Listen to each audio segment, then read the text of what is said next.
My name is Elena Lawson. I'm 32 years old, and 2 months ago, my parents used my sister's wedding reception to publicly destroy me in front of 200 people. I was sitting at the family table in an emerald dress I'd chosen specifically to disappear into the background, doing what I perfected over 3 decades, making myself small enough that maybe they'd forget to aim at me. When my father picked up the microphone for what was supposed to be a toast to the bride and groom, I felt that familiar knot in my stomach. Out of habit for my business meetings, I opened my phone's voice recorder and hit the red button. That instinct is the only reason everything that came after was possible. He cleared his throat and smiled at the crowd. "I want to talk about my daughters," he began. Then he launched into what he called a fun comparison. Natalia was everything a parent could dream of: corporate success, a beautiful marriage, a woman who made them proud. And then there was me. Elena over there wastes her time on little hobby businesses that'll never amount to anything. Still single at 32 because, let's be honest, who'd want to deal with that attitude? My mother leaned into the microphone. "And that dress." I tried to help her, but you can't fix someone who doesn't want to be fixed. The room filled with uncomfortable laughter. Natalia smiled weakly from the head table, not defending me. I didn't stand up. I didn't cry. I sat perfectly still, my phone recording every word, every laugh, every second of betrayal. When the speech ended to scattered applause, I excused myself to the bathroom and played back the recording with shaking hands. But I wasn't shaking from tears. I was shaking because for the first time in my life, I had undeniable proof. And this time, I wasn't going to swallow it and smile. 2 months later, my phone would explode with 73 frantic calls, all demanding the same thing. How could you do this to the family? What happens when a daughter who's been erased finally decides to erase back?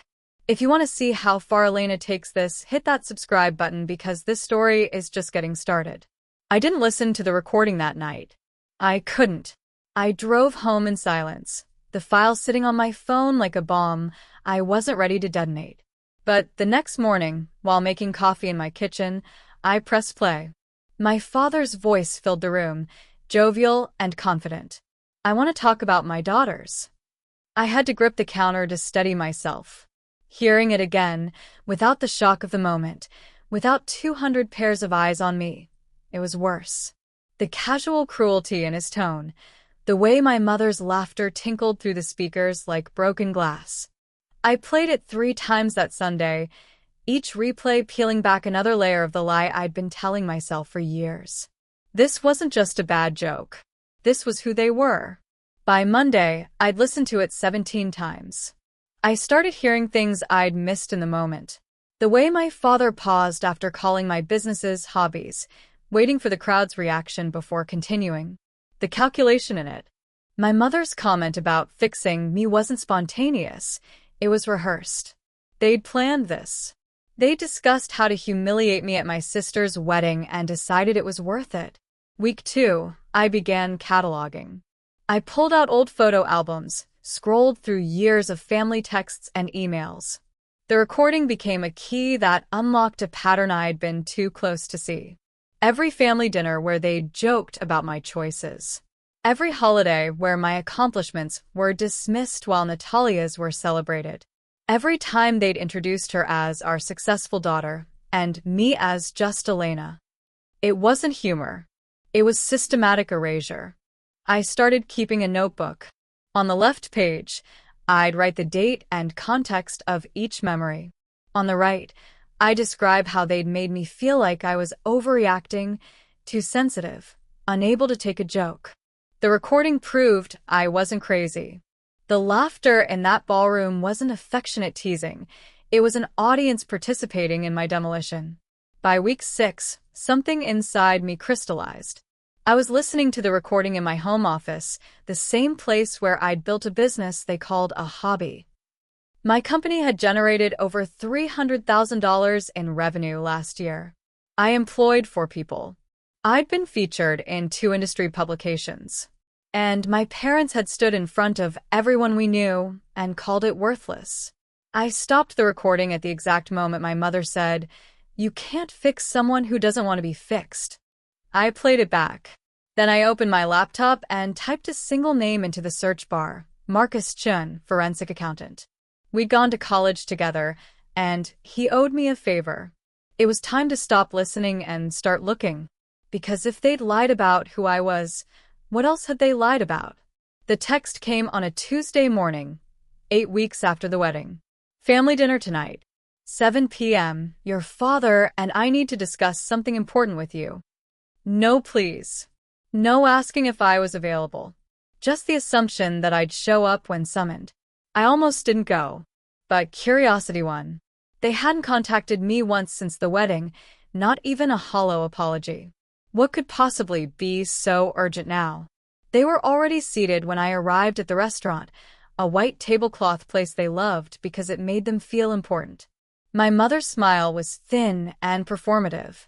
My father didn't even look up from his menu. Natalia wasn't there, which should have been my first warning. We ordered. They made small talk about the weather, their upcoming cruise, anything except the elephant crushing the air out of the room. Then, over appetizers, my father finally got to it. "Your sister is opening a boutique," he announced, like he was sharing news of a promotion. "High-end women's fashion. She's got a prime location picked out in the arts district." "That's nice," I said carefully. My mother leaned forward, her voice dripping with artificial warmth. "She needs a little help with startup costs. Nothing she won't pay back once the business takes off. We thought, since you've always been so focused on your little ventures, you'd understand the importance of supporting family." There it was, the hook buried in flattery. "How much?" I asked. 50,000, my father said, cutting his steak like we were discussing the weather. "Consider it an investment in your sister's future." I set down my fork. "That's not a small amount." "It's nothing you can't afford," my mother said, her tone sharpening. "We know you have it. You're always going on about how successful your business is." The irony would have been funny if it wasn't so grotesque. 2 months ago, I had a hobby that would never amount to anything. Now, suddenly, I was successful enough to fund Natalia's dreams. "No," I said simply. The word landed like a grenade. My father's jaw tightened. "Excuse me?" I said no. "I'm not loaning Natalia $50,000. After everything we've done for you?" My mother's voice climbed an octave. "After we raised you, put a roof over your head, gave you every opportunity." "You mean the same opportunities you gave Natalia?" I interrupted. "The ones you celebrated at her wedding while calling my life worthless?" My father's face flushed red. "That was a joke, Elena." "God, you're still sulking about that? This is exactly why nobody wants to deal with you. You can never just let things go." "Let things go," I repeated slowly. "Like how you let things go? Or do you mean like how I should just hand over $50,000 and smile about it?" "It's family money anyway," my mother snapped, then froze. The air changed. My father shot her a look that could cut steel. "Family money?" I asked quietly. "What family money?" "Nothing," my father said quickly. "Your mother misspoke. Are you going to help your sister or not?" I stood up, placing my napkin on the table. "Not." As I walked out, I heard my mother's voice, shrill and furious. "Ungrateful, selfish girl. After everything." I didn't hear the rest. I was already dialing Marcus. Because family money wasn't nothing. It was everything. Family money echoed in my head for 3 days before I remembered where I'd heard those words before. I was 16, sitting in my grandmother's living room 2 months before she died. She'd taken my hand, her grip surprisingly strong for someone so frail, and said, "I'm making sure you and Natalia are taken care of. Equal shares. Your parents can't touch it." I'd asked what she meant. She'd just smiled and said we'd understand when the time came. Except the time came, she died my senior year of college, and there was nothing. My parents handled everything. They said she'd left her estate to them, that there was barely anything after medical bills and funeral costs. I'd been too grief-stricken to question it. But now, family money felt like a thread I needed to pull. I found the name in an old sympathy card tucked in a box of my grandmother's things I'd saved. Howard Brennan, attorney at law. A quick search showed he was still practicing, now semi-retired but maintaining a small office downtown. I called on Thursday morning. His secretary tried to brush me off until I mentioned my grandmother's name, Catherine Lawson. "Hold, please," she said, and the line went quiet. Elena. The voice that came on was weathered but warm. "Catherine's granddaughter?" Yes. "Mr. Brennan, I need to ask you about my grandmother's estate." There was a long pause. "I was wondering if you'd ever call. Can you come to my office? This isn't a phone conversation." 2 hours later, I sat across from a man in his 70s with kind eyes and a file folder that looked like it had been waiting for years. "Your grandmother set up a trust fund," he said without preamble. $250,000 split equally between you and Natalia. It was supposed to be distributed when you both turned 25. The room tilted. "What?" She was very specific. She didn't trust your parents to handle it fairly. She'd seen how they treated you differently. He slid a document across the desk. "This is the original trust agreement, signed and notarized." My hands shook as I read. $125,000. My name in black and white, dated 3 months before my grandmother died. "I never got this," I whispered. "They never told me." "I know." His expression darkened. "Your father came to me 6 months after Catherine passed. Said you'd both agreed to let them manage the funds for investment purposes. He had documentation with both your signatures authorizing the transfer." I never signed anything. I suspected as much. But I was ethically bound. The signatures looked legitimate, and without evidence of fraud. He trailed off, regret thick in his voice. "I've kept copies of everything, just in case." "In case of what?" "In case one of you finally came asking questions." He pushed the folder toward me. "It's all here. The original trust, the transfer authorization, the account statements showing where the money went. Your parents have been living off that trust for over a decade, Elena. Both halves." I stared at the papers, my grandmother's handwriting on the margins of the trust document. A note in blue ink. "For my girls. Keep them safe from their parents' mistakes." "Mr. Brennan," I said quietly, "I'm going to need copies of everything." He was already reaching for the copy machine. "I was hoping you'd say that."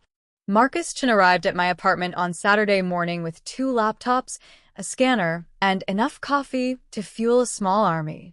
I'd sent him the documents from Brennan's office, but he wanted to see the originals. "Show me everything," he said, settling at my dining table like he was preparing for surgery. I spread out the papers. The trust agreement. The transfer authorization with my supposed signature. 10 years of account statements showing systematic withdrawals. Marcus pulled out a magnifying glass, an actual magnifying glass, and examined the signature page. "This isn't even a good forgery," he muttered after 30 seconds. "See how the Elena slants left? Every other document you've ever signed shows a right slant. And the pressure's wrong. This was traced probably from a signature on something else." He pulled up a document on his laptop, my college enrollment form he'd somehow acquired. "Compare them. Whoever forged this didn't account for the natural variation in how you write when you're signing casually versus formally." I felt sick. "That's my father's handwriting on the witness line." "Of course it is." Marcus was already typing, pulling up banking databases I probably didn't want to know he had access to. "Now, let's see where your money went." For 3 hours, we traced the funds. The trust had been liquidated within a month of the forged authorization. The money went into an account under my parents' names, then dispersed like water through a sieve. $60,000 to a country club membership. Marcus read off his screen. $40,000 for a luxury car lease. $25,000 to wait. He leaned closer. They paid off Natalia's student loans. All of them. Se vendit en dollars. With my money. With your half, yes. But look at this.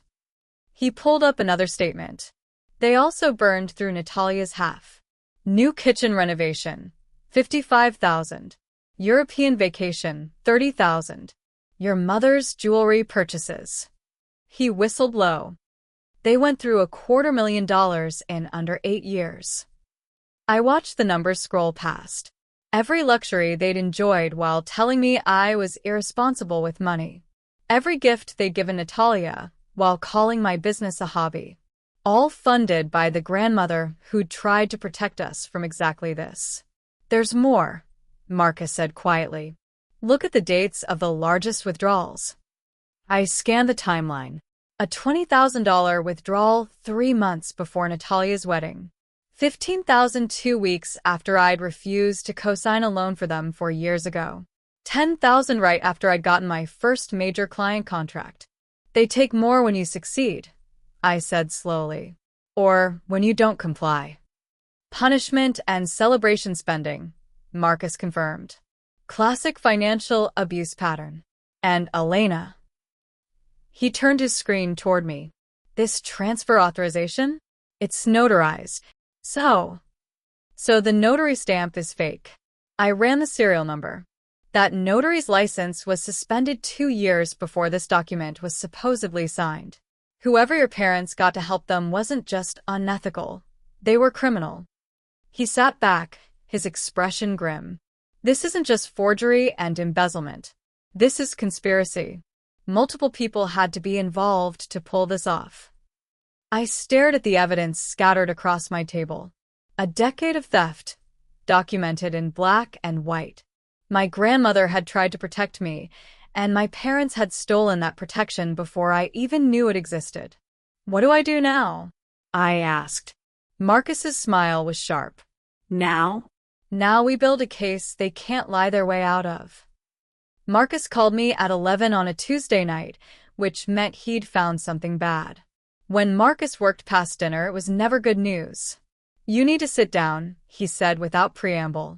I'm already sitting. Then hold on to something. I heard papers shuffling on his end. Elena, when's the last time you looked at your tax returns? Like, really looked at them? I use an accountant. TurboTax for the simpler years. Why?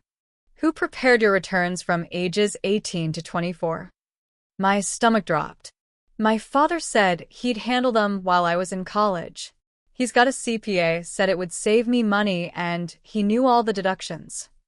He's been claiming your business as a dependent entity under his taxes, Marcus interrupted. For the last 10 years, Elena. Even after you incorporated independently. I couldn't breathe. What does that mean? It means he's been writing off your business expenses against his income. Equipment, travel, office space, everything. But here's where it gets criminal. His voice went cold. He's also been claiming losses that don't exist. Fabricated expenses under your business name to reduce his taxable income. And because your business is tied to his returns, you're technically the one committing tax fraud. I didn't know. I know you didn't. But the IRS doesn't care about intent when the paperwork has your information on it. More papers rustled. There's more. He's listed you as a financial dependent for the last 3 years, claiming he provides over 50% of your support. That's insane. I haven't taken money from them since I graduated. Tell that to the tax returns showing he paid your rent, your car payments, your health insurance. None of which is true, right? None of it. My hands were shaking. Marcus, how much are we talking about? In fraudulent deductions using your name? North of $200,000 over 10 years. If the IRS audits this, you're looking at penalties, interest, and potential criminal charges. I felt the walls closing in. He set me up. If this ever came out, you'd go down with him. Yeah, that's exactly what he did. Marcus's keyboard clacked in the background. But here's the thing. He got sloppy. Some of these deductions are for dates, when you can prove you were somewhere else. Equipment purchases for a business you didn't start until 2 years later. It's provable fraud, but you need to get ahead of it. How? You need to file amended returns for every year he touched. Separate your business completely from his tax history. And Elena. He paused. You need to report him before he reports you. The implication hit like ice water. You think he'd throw me under the bus? I think a man who forged your signature to steal your inheritance and then implicated you in tax fraud to save himself money wouldn't hesitate for a second.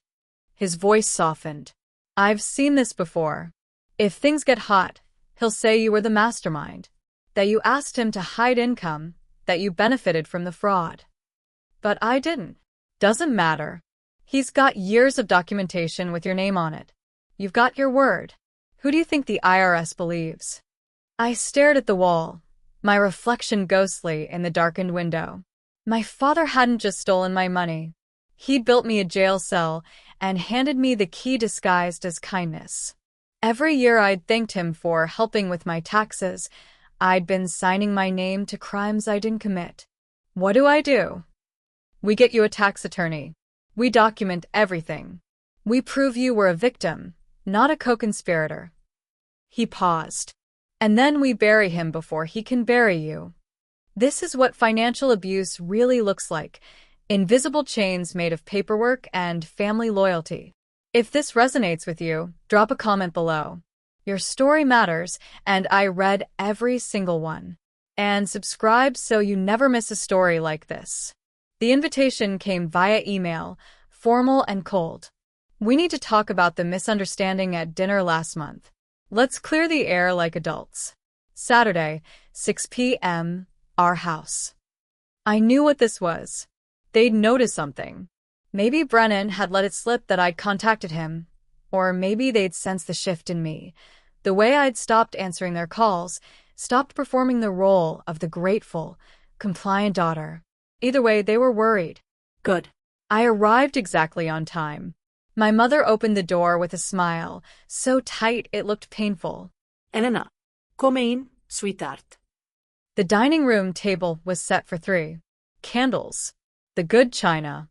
My father sat at the head, a glass of scotch already in his hand. Sit, he said, gesturing to my usual spot. The seat farthest from him, closest to the kitchen. The servant's position. He said. My mother brought out roast chicken, asparagus, potatoes. All my childhood favorites. The manipulation was so obvious, it was almost insulting. We want to apologize, my mother began, settling into her chair. For the tension lately. We know you were upset about the loan request.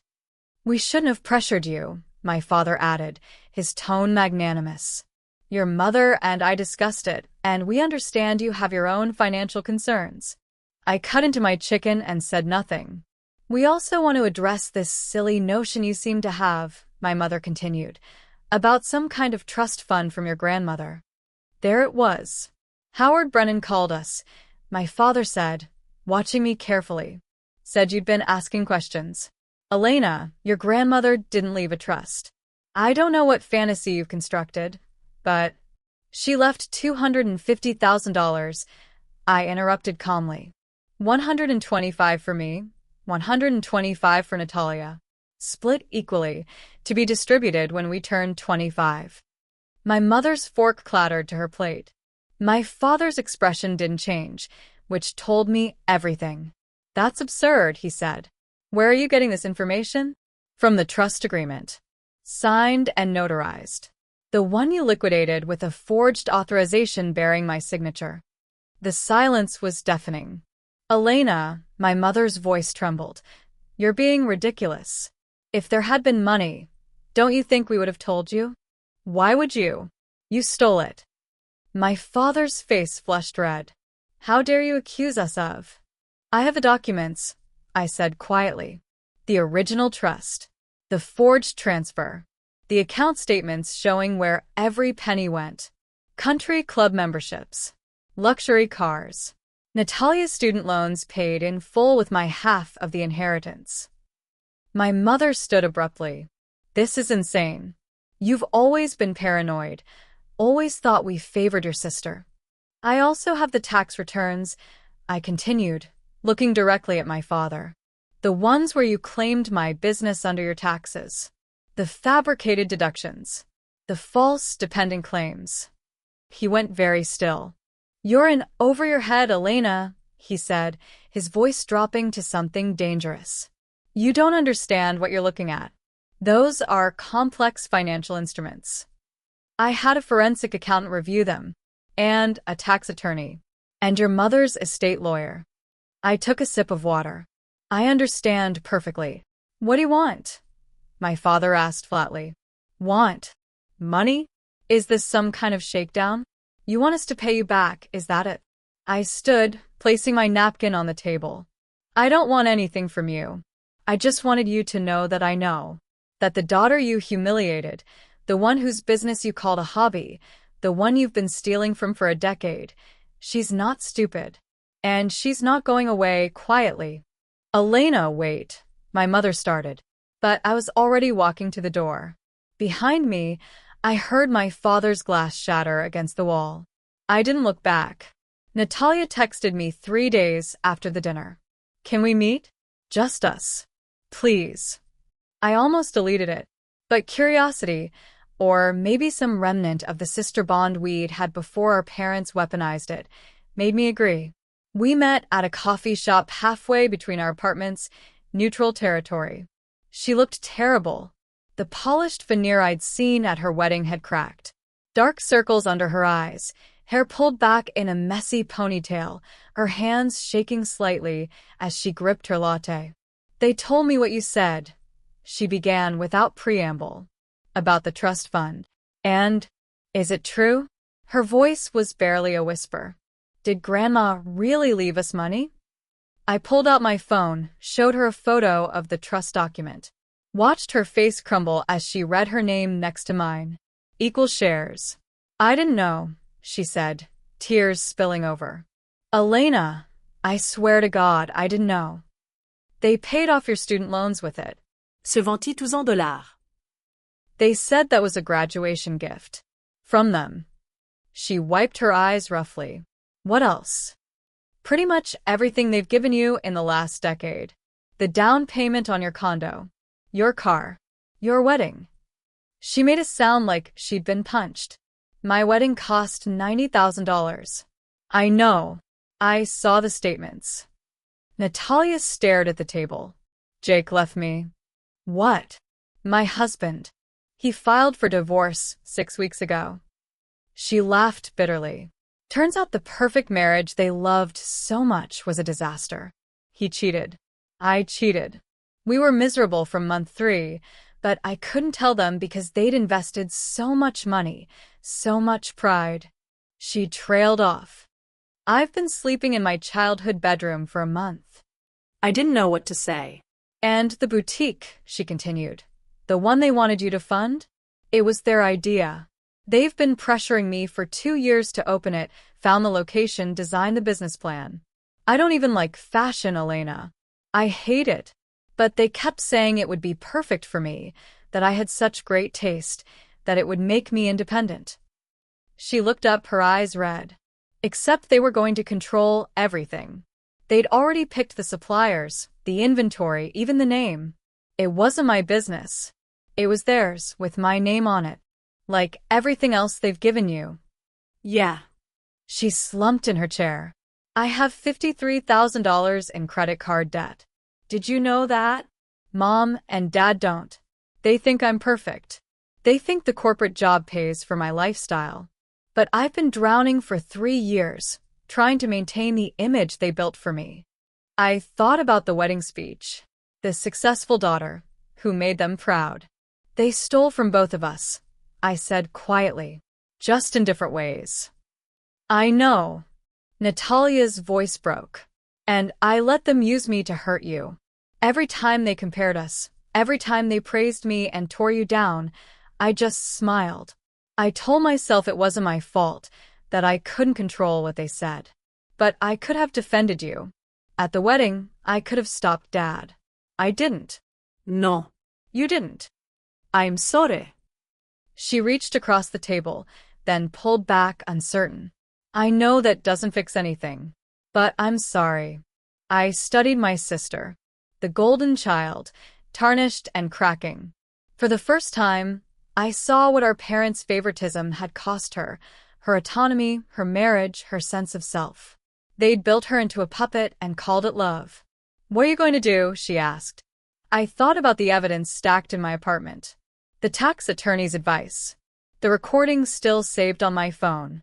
"I'm going to burn it all down," I said. Natalia nodded slowly.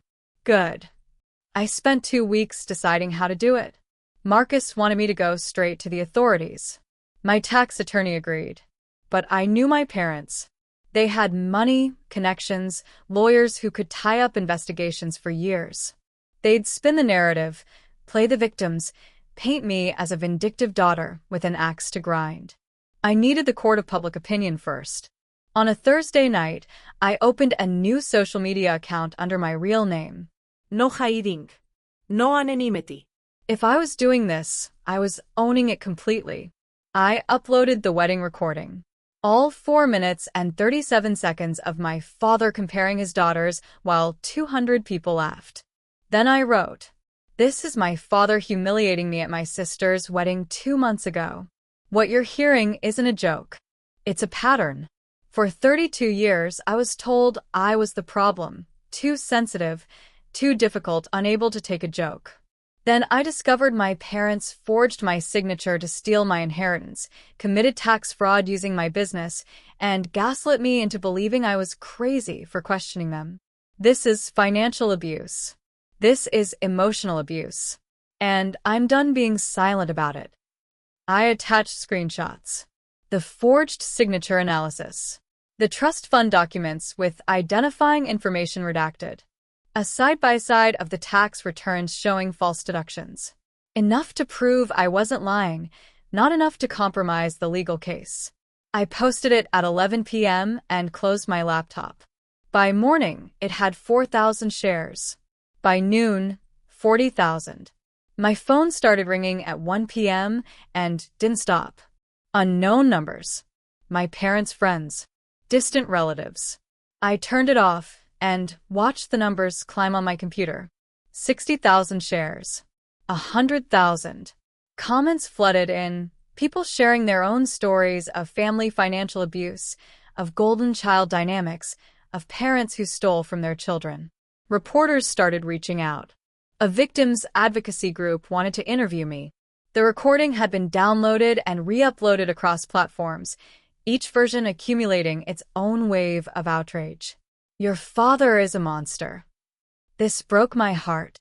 Sue them into oblivion. "I'm so sorry you went through this." But it was the local shares that mattered. My parents' country club friends. Their church community. The professional network my father had spent decades cultivating. I watched in real time as their carefully constructed reputation disintegrated. Someone found my mother's Facebook page and flooded it with comments. Someone else identified my father's company and left scathing reviews. A former business partner of his commented, "This tracks. Always wondered where the money came from." 48 hours after I posted, my doorbell rang. I opened it to find 2 federal agents and a state tax investigator. "Ms. Lawson? We'd like to ask you some questions about David and Deborah Lawson's financial activities." Behind them, a news van was pulling up to the curb. I invited them in. My phone, still turned off, had 127 missed calls. 73 were from my parents. The rest were from numbers I didn't recognize, journalists, lawyers, people who'd seen the video and wanted to help. The post had been shared 300,000 times. Marcus texted, "The IRS just issued a statement. They're opening an investigation." My tax attorney. Multiple agencies now involved. This is happening. And Natalia. Mom and Dad's accounts were frozen this morning. They're freaking out. I told them I had nothing to say to them. I sat on my couch, federal agents in my dining room reviewing documents, news cameras outside, and felt something I hadn't felt in years. Relief. It was finally out of my hands and into the light. The video went viral. The investigators showed up. But the real reckoning? That's still coming. If you've made it this far, you need to see how this ends.